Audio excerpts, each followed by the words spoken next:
இந்த திரையில் தோன்றுகிற போதே ஒரு உற்சாகத்தை தரணுங்கிற ஒரு வேகம் இருக்கும்.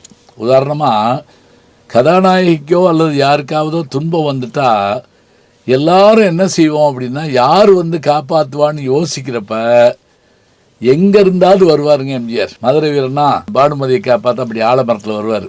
நாடோடி மன்னனா சரோஜாதேவியை காப்பாற்றுறதுக்காக அப்படியே வந்து காப்பாற்று வீரமாமுகம் தெரியுதே, அது வெற்றி புன்னகை புரியுதுன்ட்டு அப்படி வருவார்.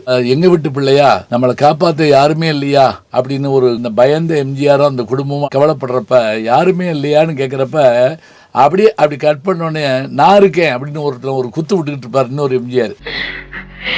எங்களை காப்பாற்ற யாருமே இல்லையா, நான் இருக்கேன், பயப்படாதீங்க. இப்போ என்னன்னு பார்த்தீங்கன்னா, மக்கள் மனதில் எப்படி ஒரு பெரிய சந்தோஷம் ஏற்படும். வெற்றி படங்களாக தர்ற அளவுக்கு தன்னை தயார் பண்ணிக்கிறார். அது எப்படி அவர் எப்படி வெற்றி படத்தை கொடுத்தார்? அவர் தோல்வி படமே தரலையா? அது இருந்ததுங்க. ஆனாலும் கூட என்ன அப்படின்னா, மெதுவாக வந்து கேமராவுக்கு முன்னாடி ஒரு இடத்த பிடிச்ச பிறகு அவரே எல்லாத்தையும் தீர்மானிக்கிறார். எப்படி தீர்மானிக்கிறார்? கதாநாயகி அவன் சொல்கிறவங்க தான். அது ஏன்னா இவருக்கு தெரியும் இவங்களால ஜெயிக்கும் படம் அப்படின்னு. தன்னை மட்டும் இல்லை, தன்னை சார்ந்தவர்களையும் நம்பினார். தான் முக்கியம். அதே போல் கதை வசனம் யார் எழுதணும், எங்கே போய் படம் எடுக்கணும், இது வரைக்கும் யாரும் எடுக்க முடியாத இடத்துல எடுத்திருந்தால் தான் படம் நல்லாயிருக்கும். இதே கண்ணி படத்தில் வரக்கூடிய இன்பமேங்கிற அந்த பாட்டுக்கான இடம் வந்து தமிழ் படத்தில் முதல்ல வர்ற அருவி அந்த இடம் தான். அது கர்நாடகாவில் எடுத்தது. இன்பமே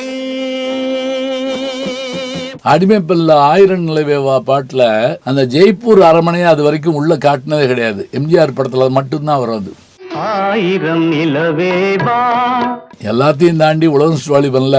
இன்னைக்கு நம்ம தொலைக்காட்சியில் எல்லாத்தையும் பார்த்துடுறோங்க. ஆனால் 70களில்